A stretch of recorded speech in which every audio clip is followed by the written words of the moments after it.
Today is day 3 in section 5-6. This time we're writing equations in slope-intercept form still, but today we will only be given 2 points that are on the line. Please title the top of your notes.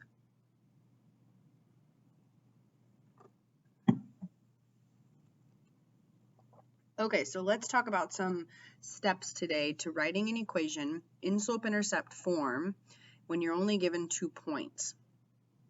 Remember, prior to this lesson, we've done it when we're given a point and the slope and the y-intercept, and we've done it when we've been given the slope and a point.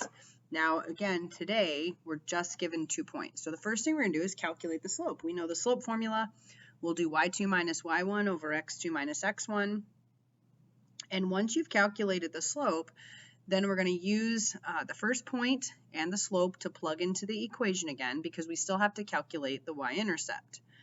Once we've done that, then we will write the equation using both the slope that we found and the y-intercept. So the only new part today is that we have to calculate the slope first. So it's not given to you like it was yesterday. So let's just look at some examples.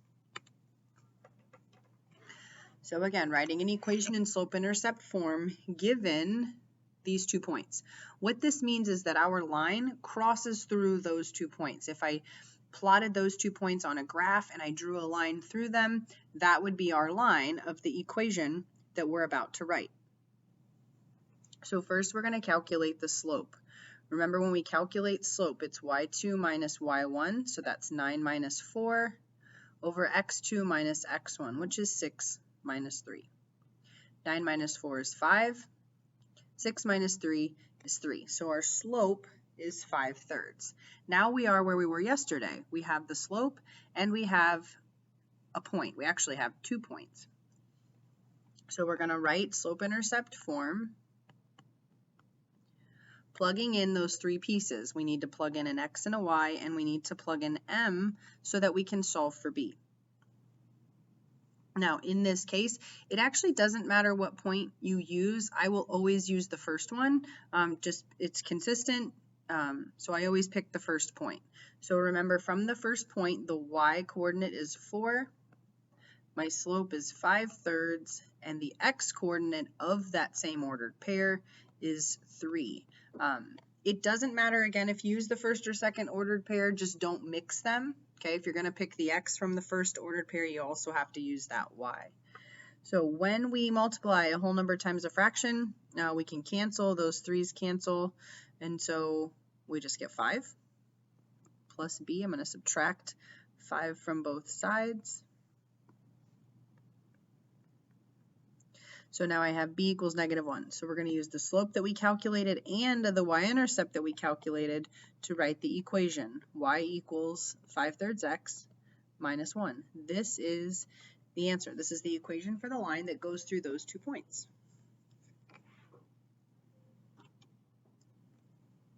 Okay, number 2, we have the points 4, 9, and 8, 4. So when we calculate our slope, we're doing 4 minus 9. Remember, that's coming from that y2 and that y1. 8 minus 4 is coming from x2 and x1. So that's -5/4. Plugging in the point, one of the points and the slope into the equation. So I'm going to use that first ordered pair. So 9 is the y. Slope is -5/4 times the x coordinate of my ordered pair, which is 4. So 9 equals, again, those 4's are going to cancel, -5 plus b. If you're not understanding why I'm canceling the numerator or the denominator with the whole number, when you multiply a fraction times a whole number, the trick is multiply the numerator by the whole number. 5 times 4 is 20. And then you can divide by the denominator. 20 divided by 4 is 5. Add 5 to both sides, and we get a y-intercept of 14. So now again, I'm going to go back and use the slope I calculated and the y-intercept I calculated to write my equation. Y equals -5/4 x plus 14. there is the equation of the line that goes through those 2 points.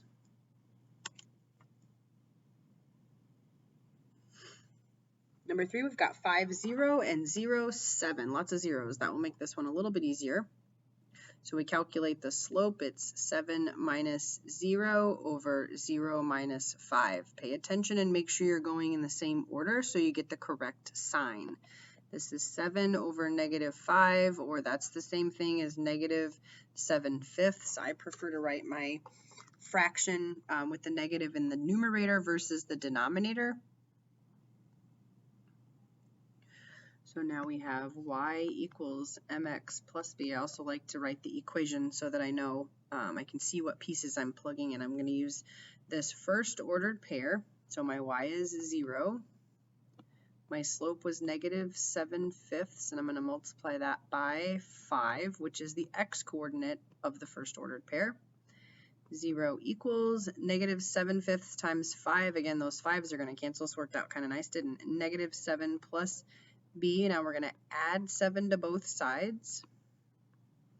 So 7 equals b. Now some of you might maybe have recognized, or you're going to understand now, when you have an ordered pair, a point on a line, and the x coordinate is 0, the y coordinate is your y-intercept, right? We know that y-intercepts happen when x is 0. So in a case like this, where one of the ordered pairs had a 0 for x, we actually already knew what the y-intercept was.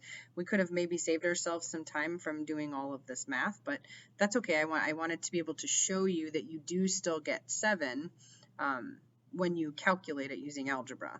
So now the answer, y equals negative 7/5 x plus 7. I think I have one more example. This might be one where the fraction doesn't cancel, so we get to kind of work with that fraction again. So negative 1, negative 3, and 2, 9. So first the slope formula is 9 minus negative 1. That's going to be adding. And 2 minus negative 3. Oh no, this one works out real nice. 9 plus 1 is 10.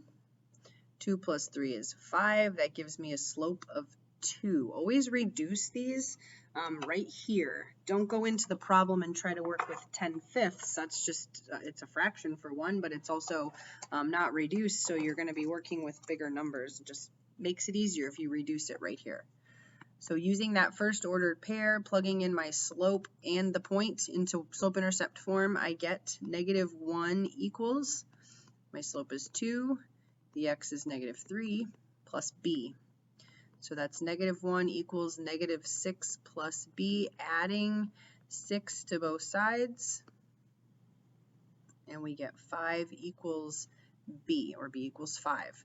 So now my equation is y equals 2x plus 5. Remember that 2 is coming from the slope we calculated, and the 5 is coming from the y-intercept we calculated. Okay, so that's how you do it. That's about as difficult as these equations get for writing them in slope-intercept form. We can write them off of the graph because we know the slope and the y-intercept. Those are the 2 pieces of information that you need. And now we've spent several days doing it algebraically. So remember, you've got to have the slope and you have to have the y-intercept in order to write an equation in slope-intercept form. I'll check your notes and we will work on worksheet 5-6C.